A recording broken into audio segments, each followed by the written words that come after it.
행복한가? 나는 평안한가? 한번 내 자신을 한번 생각해 보시기 바랍니다. 나 요즘 행복한가?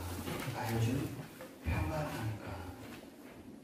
예수님은 평화의 왕으로 오셨고 예수님은 복음, 기쁜 소식의 시작이라고 했습니다.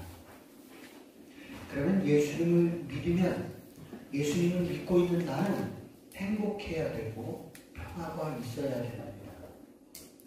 우리 세강형제가 얘기한 것처럼 좀 뭔가 승리하는 기쁨이 우리에게 있어야 될 텐데 여러분들은 평안하신지 나 자신을 한번 살펴보시기 바랍니다. 그리고 오늘 예수님께서 어떻게 우리에게 평화가 임하는지에 대해서 알려주실 거예요. 여러분들이 오늘 말씀을 깊이 마음판에 육비에 새기셔서 여러분들이 평화할 수 있고 기쁨을 만들어내는 제자가 되시기를 주의 이름으로 축복을 드립니다. 성경 말씀 먼저 보겠습니다. 구약성경 미가서입니다. 끝부분에 있죠. 미가서 7장 1절로부터 6절까지의 말씀입니다. 제 성경은 1297쪽에 있는데요. 재앙이로다 나여 나는 여름 과일을 딴 후와 포도를 거둔 후 같아서 먹을 포도송이가 없으며 내 마음에 사모하는 처음 익은 무화과가 없도다. 경건한 자가 세상에서 떠나갔고 정직한 자가 사람의 가운데 없도다.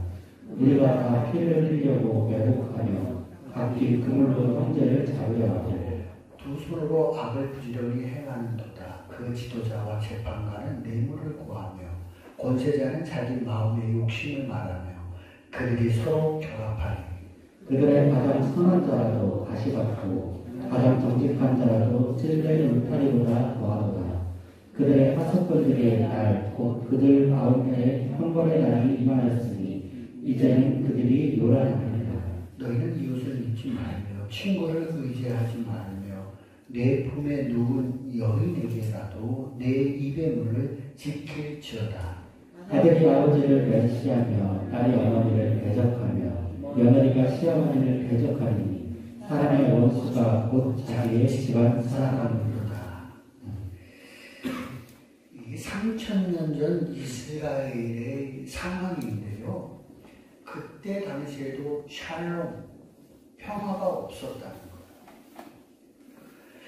거예요. 미가 선지자는 남유다에서 활동한 선지자였습니다. 근데 1절 말씀을 볼까요? 이스라엘의 경제 상황을 나타내는데 이때가 괜찮았었거든요. 살기가.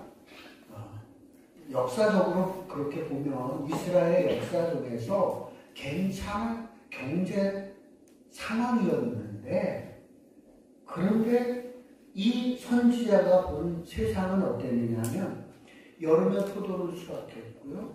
무화과도 수확을 했어요. 그러니까 무화과도 먹어봤고 포도도 먹어봤어요. 없었던 게 아니에요. 그런데 만족함이 없다는 거예요. 경제적으로 풍요로움을 경험해봤지만 만족함이 없는 세상 사람들을 보고 있다는 거예요.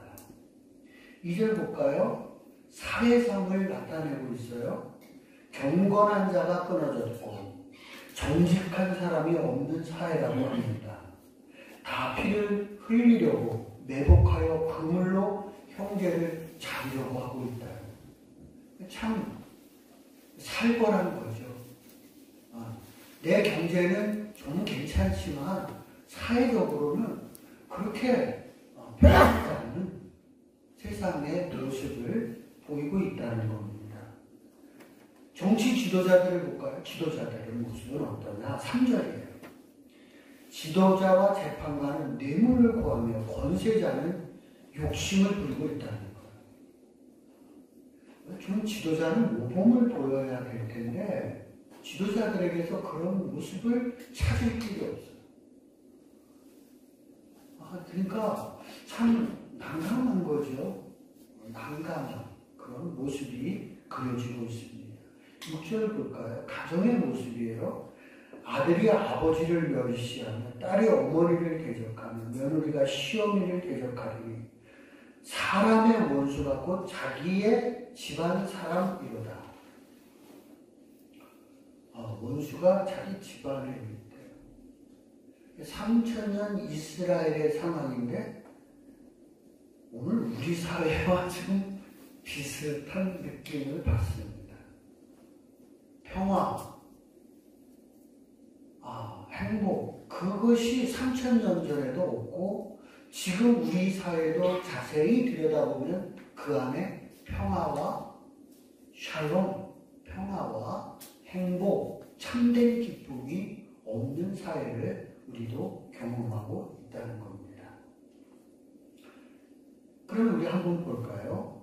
한국 경제는요, 단군 이래로 최고로 잘 살고 있는 한때를 우리가 지금 살고 있습니다. 1950년 이후로 70년 동안에 이 땅에 평화가 유지되고 있습니다. 단군 이래로 이러한 평화와 경제가 번영을 누리는 시대는 없었습니다. 내가 옛날 사람은 아니지만 역사의 모습을 비춰보거니와 지금이 최고로 경제적으로 부유하고 평화가 이 땅에 임하고 있습니다. 그렇지만 이 땅에 살고 있는 사람들이 누가 나 행복하다, 나 기쁘다 라는 사람들은 극히 찾아보기 어려운 우리의 사회의 모습을 만나게 됩니다. 초등학교 6학년의 말입니다. 선생님이 화가 나서 나 갱년기야 조용히 해 그랬다고 그럽니다. 그랬더니 남자가 미치겠네 그랬대요. 그래서 선생님이 너무 화가 나가지고 끝나고서 불렀대요. 너 선생님한테 무슨 말버릇이 그래? 그랬더니 이 아이 말이 그런 거예요. 누나는 중2병이래요. 형이 있는데 사춘기래요. 아버지는 50견 오셨대요. 이 학교에 오면 선생님도 갱년기라니까 미치겠네. 저절로 나오는 거예요. 그러니까 6학년 애들도 힘든 거예요.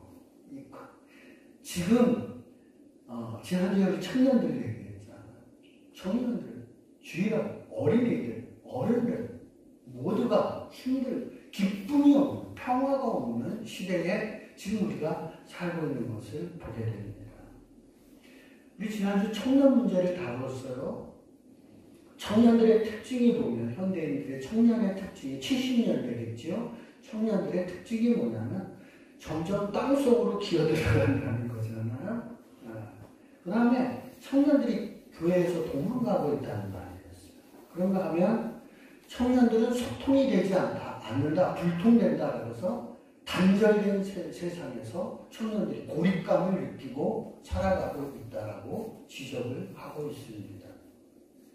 우리 주보 앞에 청년연합 모임이 있는데 이 연합 모임이거든요. 연합을 해서 모였어요. 현주소라는 거예요. 없어요. 교회마다. 청년들이 떠나고 있다는 거예요. 지금 누구도 교회를 온다고 해서 행복한 것도 아니고 교회 밖에 있는 사람도 행복감에 젖어 사는 사람들은 없는 것이 오늘 우리 사회의 모습입니다.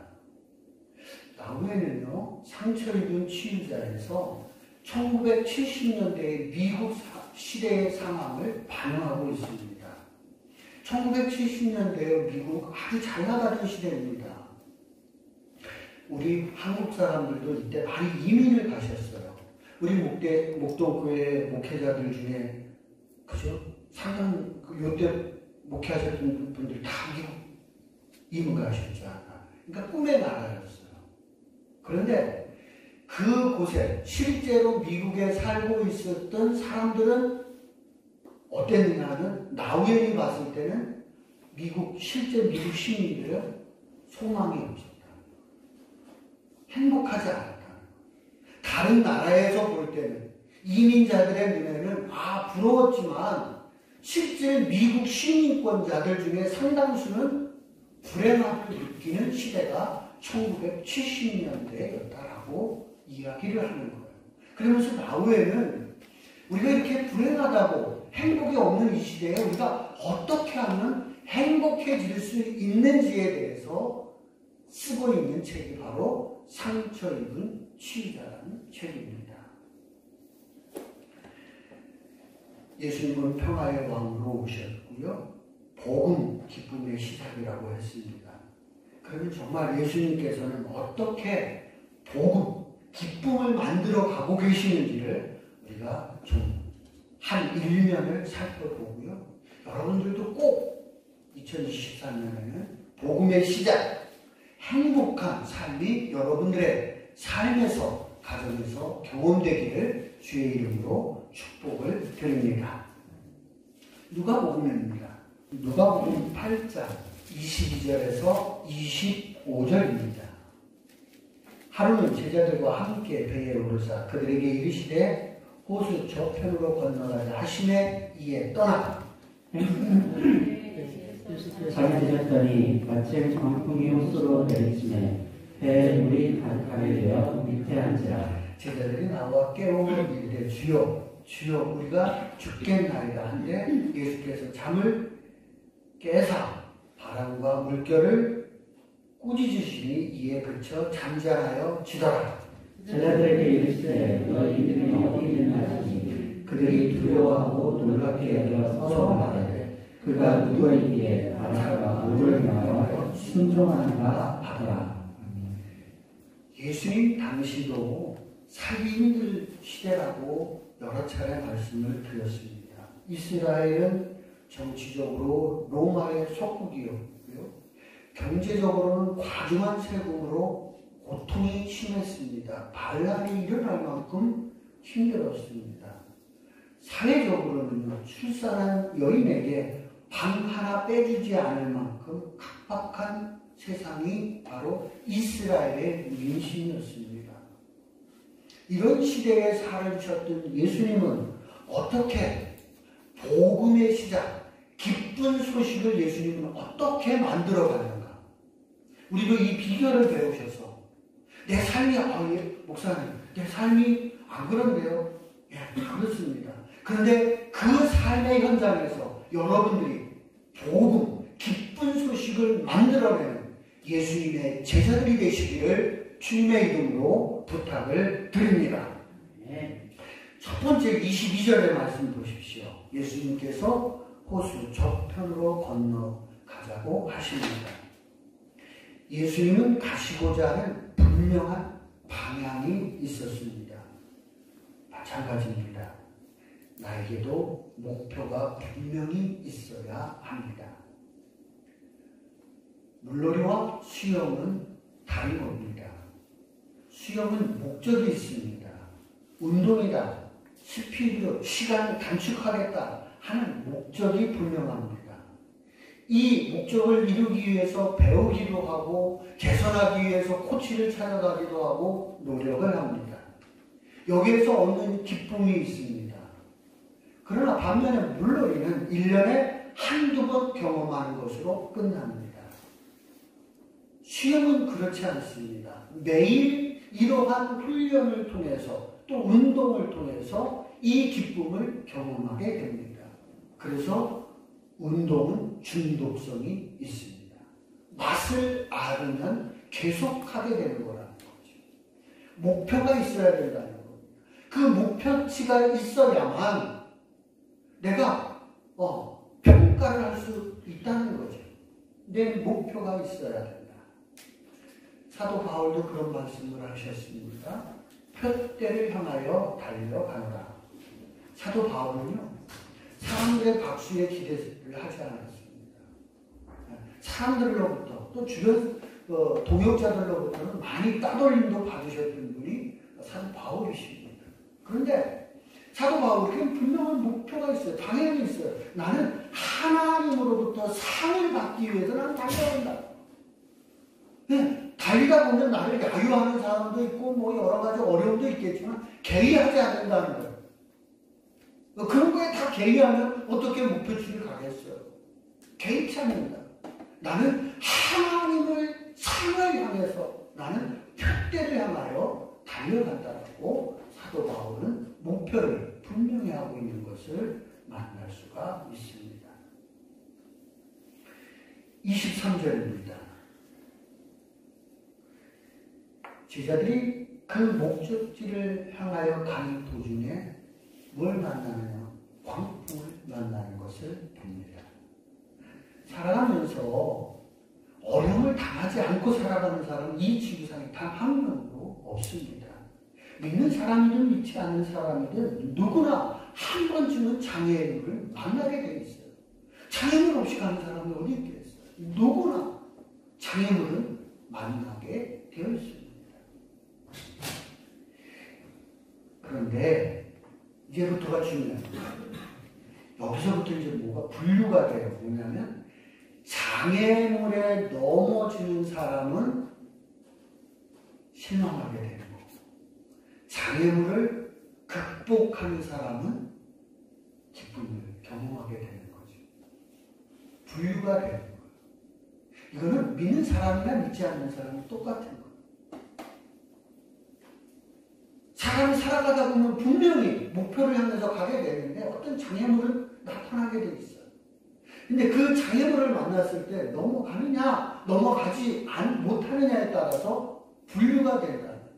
어떤 사람은 괴로워하는 사람, 어떤 사람은 기뻐하는 사람이 된다. 이것을 우리가 표현하면 성공했다, 실패했다, 뭐 이렇게도 볼 수가 있는 거죠. 장애물에 걸려서 실패했다, 장애물을 딛고 성공했다라고 이야기할 수도 있는 것입니다. 제자들은 이제 광풍이라는 장애물을 만나게 되었습니다. 어떻게 극복하는지를 이제 잘 보시고 여러분들도 이러한 방법을 통해서 장애물을 극복하고 목표를 이루는 제자들이 되시기를 주의 이름으로 부탁을 드립니다. 24절입니다. 제자들이 나와 깨워 이르되 주여 주여 우리가 죽겠나이다.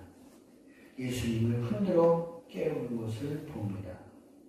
제자들 중에 상당수가 어부 출신입니다. 자신들의 경험으로 해결해 보려고 했었을 겁니다. 노력했겠죠. 그런데 해결할 수 못했습니다. 그리고 예수님께 와서 제자들이 예수님을 깨웁니다. 예수님 좀 도와주십시오. 우리가 여차 잘못하면 죽게 생겼습니다. 도와주십시오. 라고 예수님에게 요청을 하고 있습니다. 요청하는 제자들은 예수님께서 꾸짖는 모습을 보게 됩니다. 그 꾸짖음이라는 게 뭐냐면은, 야, 너희들 왜 그렇게 고생했어? 너희들 고생하지 않는 방법도 있는데 너희들 아직 그 고생하지 않는 방법을 모른다는 거예요. 우리가 예수를 믿으면서 고생하지 않을 방법이 우리에게 있는데 우리가 쌩 고생할 때가 있다는 거예요. 지금 제자들은 그렇게 해서 꾸짖는 거예요. 너희들이 고생하지 않을 방법이 있는데 왜 이렇게 고생해? 누구를 깨웠으면 되는 거예요? 예수님을 깨우면 되는 거예요. 지금 예수님을 계속 따라다니면서 봤어요. 예수님께서 병자를 고치고 보리떡 5개와 물고기 2마리로 사람들에게 먹을 것을 제공하고 하는 것을 다 봤는데, 예수님은 그러시는 분이지만 이 부분에 대해서는 해결의 실마리가 예수님에게 있을 거라고는 기대치 않았다는 거예요.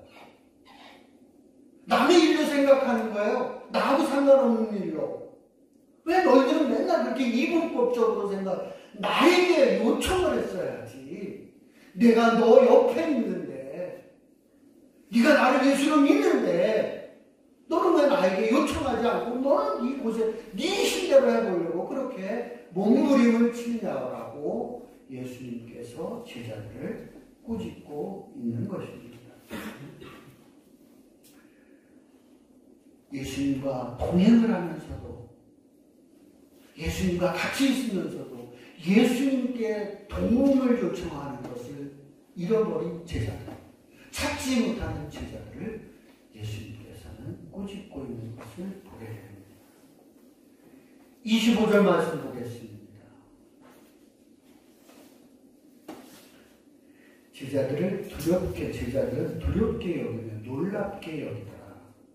제자들 너무 놀라서 두렵기까지 했다는 말이에요. 요즘 말로 소름 돋았다. 그런 얘기예요. 너무 놀라운 거죠. 자연을 갖다가 이렇게 말로써 하시는 거라고는 사람이 상상할 수 없는 일이잖아요. 그 일을 경험했으니 소름이 돋겠죠. 너무 놀라서 깜짝 놀랐어요. 아, 예수님은 이런 능력도 있으신 거를 이때 깨달았다. 하나님의 아들인 거는 아직 멀었어요. 단계가 다음 단계에 계셔서 자연을 제압하실 수 있는, 자연을 순종케 하실 수 있는 것을 이때 깨달았다. 그래서 제자들은 소름이 돋았다라고 표현을 하고 있습니다. 예수님이 여러분과 함께하면 놀라운 일을 여러분은 경험할 수가 있습니다. 여러분도 예수님께 부탁하면 예수님의 도움을 받을 수가 있습니다. 여러분들의 장애물을 놓고 그렇게 너무 애쓰지 말고 하나님 앞에 맡기면서 한 걸음씩 나가는 제자들이 되시기를 주의 이름으로 축복을 드립니다. 정치, 경제, 사회, 가정 모든 조건이 갖춰져야 행복해지는 것이 아닙니다. 정치, 경제, 사회, 가정 모두가 완벽해졌어요. 근데 내 몸이 아프면 안 행복해. 그러잖아요. 우리가 얘기하는, 사회에서 얘기하는 모든 것들을 또 다 내가 가지고 있어. 근데 관계가 깨졌어. 그러면 또 행복해지지 않는 거야. 그러죠? 그러니까 사람들이 얘기하는 모든 것이 내가 다 가지고 있다고 해서 행복이 나에게 찾아오는 것은 아닙니다. 그러나 누가 봐도 행복해질 수 있는 형편이 아니야. 기뻐할 만한 상황이 아니야. 그런데 그런 사람이 예수님을 만나면, 예수님을 믿으면 그 사람에게 무엇이 생기냐? 행복이, 기쁨이 생기게 되는 줄로 믿습니다. 네. 이게 복음의 능력이에요. 세상이 주는 것이 아니라 예수님이 주시는 복음의 능력. 예수님을 만나고 예수님을 믿었을 때 그 예수님이 주시는 기쁨, 행복, 평화를 여러분도 경험하시는 2003년이 되시기를 주의 이름으로 축복을 드립니다. 제가 경험한 예수님을 나누도록 하겠습니다. 늘 설교만 했는데 제 일기장 하나를 소개하겠습니다. 주보 안쪽에 봐주시기 바랍니다. 사마리아고 하는 일기장입니다. IMF 게릴라성 집중호우. 산골짜 작은 교회로 기글이 왔습니다. 한데 사례를 받지 못할 때는 참아보자 했습니다. 3달 사례를 받지 못하니 심각해지기 시작했습니다. 8달째 사례를 못 받으니 목사가 싫었습니다. 아내에게 미안해서 그만하자고 했더니 풍족하지는 않았지만 굶지 않았고 우리는 괜찮으니 음살 부리지 말라고 했습니다. 사례비 없이 1년이 지나갔습니다. 뒤돌아보니 예수님이 오고 계셨습니다. 엘리야 때 까마귀 아직 살아 있습니다. 이 경북 영양에서 98년에 있었던 일들이었는데 당시 제 나이가 40세였습니다. 목회를 한 지 9년 차입니다. 아이가 3명이었는데 그 중에 큰아이가 초등학교에 입학을 했습니다. 근데 사례비가 1년을 못 받으니까 이거 어떻게 견딜 수가 없죠. 더 이상은 안 되겠더라고요. 아무리 봐도. 카드도 이제 달랑달랑하고 이제 신용 불량이 딱 생기게 된 거예요. 이건 아니다 싶은 거예요. 사회로부터 제가 생각하는 건 그런 거거든요. 목회자의 자질 중에 하나는 사회로부터 손가락질을 받는 사람은 안 된다. 그는 목회자로서 자질이 없는 사람이다. 근데 이 신혼불량자가 된다는 건 사회에 적절한 사람이 아니잖아. 그래서 이거는 곤란하다. 이렇게 하면서까지 목회하는 거는 고집이다 하는 생각을 그때 하고 있었습니다. 그래서 이제 친구들한테 갔어요. 고향에 가서 친구들한테 아무래도 안 되겠다. 노력을 해봤는데 가망성이 없다. 고향으로 내려와야 되겠다. 그런 얘기를 했어요. 이 친구가 뭐라고 그러냐면, 야 친구야, 여기 와서 말 데려줬어. 여기 와서 그러지 않아 시골에 뭐 어떻게 뭐 할 일이 뭐가 있겠어요. 여기 와서 할 일도 별로 없고 여기서 죽으면 개 죽으냐. 근데 너는 교회에 가는 데가 있잖아. 교회에서 죽으면 순교자야. 그러니까 죽어도 교회 가서 죽이라는 거야. 그래서 교회로 돌아왔어요. 기도하면서 그래 한번 정말 최선을 다하는 걸 한번 해보자. 그냥이 아니라 한번 내 있는 힘을 다 해보자. 그냥 뭐 죽기 살기를 한번 해보자. 그러면서 이제 막 돈 들어가는 일, 힘든 일들을 막 골라서 하기 시작했습니다. 그 중에 하나가 그때 신학대학원에 입학을 하는 거였습니다. 돈도 문제였지만 서울에서 그때 그 영양까지가 5시간 걸렸어요. 그 교통편이.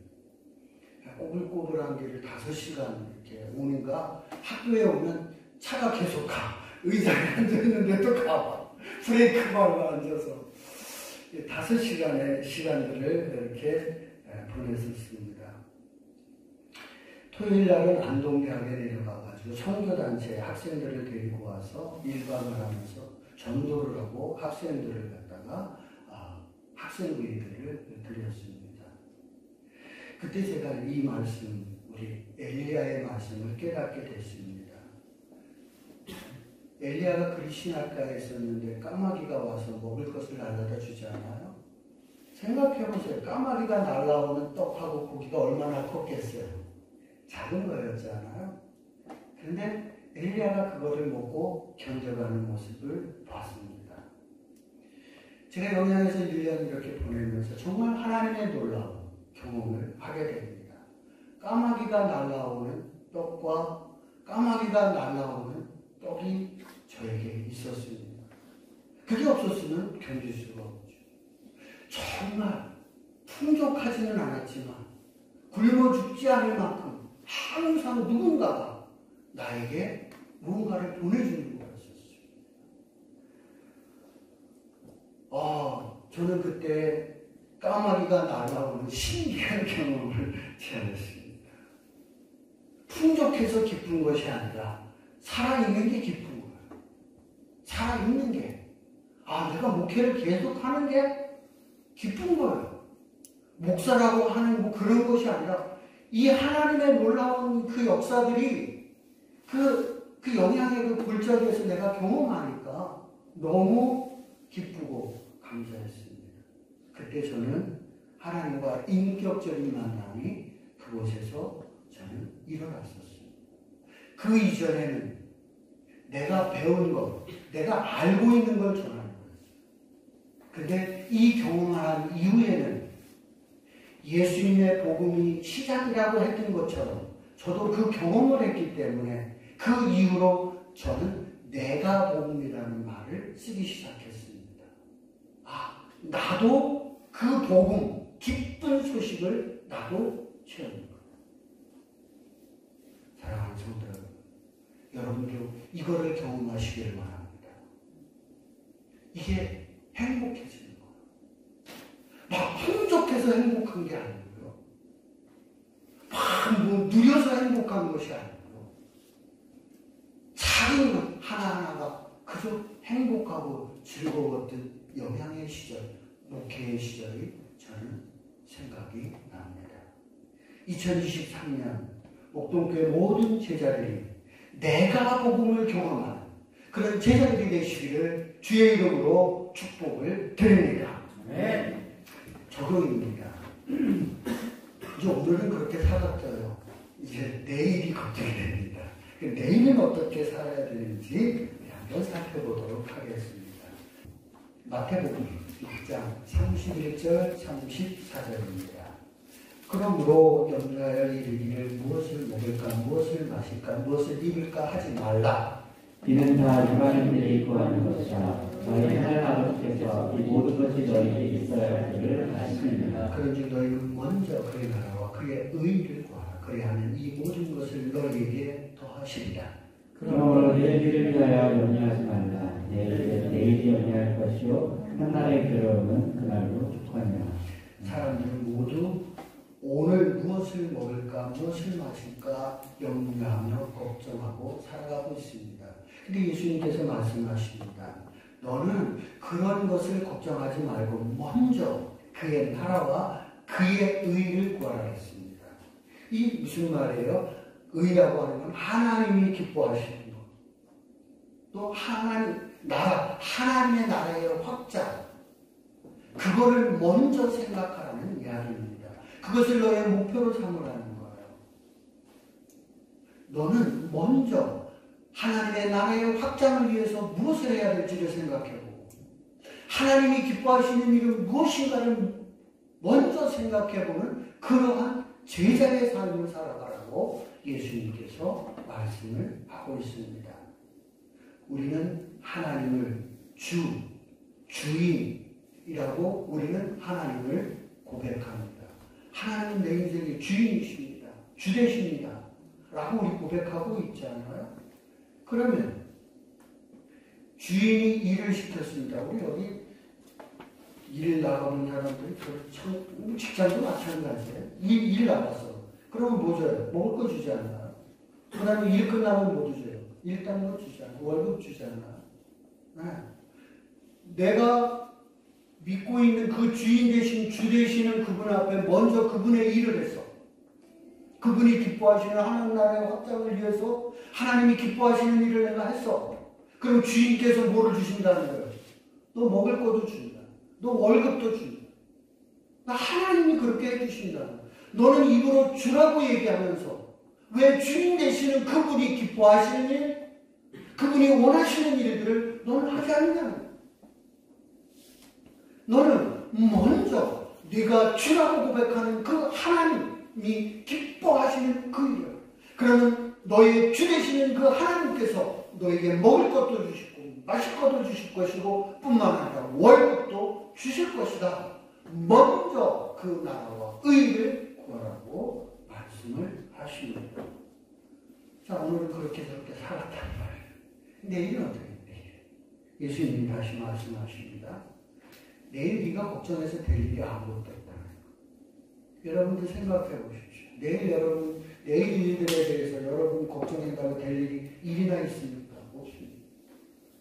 내가 막 계획해도 오늘 저녁에 부르시면 가야 되는 게 우리 인생 아니겠어요?